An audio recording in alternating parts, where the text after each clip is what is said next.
ഓലമേഞ്ഞ കുടിലിൽ കോരിച്ചൊരിയുന്ന മഴയത്തെ ചോർച്ചയടയ്ക്കാൻ പറ്റാത്ത അവസ്ഥയിൽ നീ കിടന്നിട്ടുണ്ടോ? അവൻ കിടന്നിട്ടുണ്ടോ? അവന്റെ മൊത്തം കുടുംബം കിടന്നിട്ടുണ്ടോ? ജീവിതം പഠിക്കാൻ ഒരുപാട് ദൂരമൊന്നും പോകണ്ട ചെറി. ഒരുപാട് നാളായാലേ താൻ ഈ മൊമെന്റിന് വേണ്ടി കഷ്ടപ്പെടുന്നു. കുറച്ച് ലേറ്റ് ആയി പോയിന്ന് തോന്നുന്നുണ്ടോ?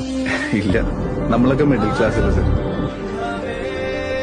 ഇങ്ങനെ ഒരു ദിവസത്തിലേക്ക് എത്താൻ ആരെ ഹെൽപ്പൊന്നും ഉണ്ടാവില്ല. നമ്മൾ തന്നെ സ്വയം കണ്ടുപിടിച്ച് കഷ്ടപ്പെട്ട് തന്നെ വരണം.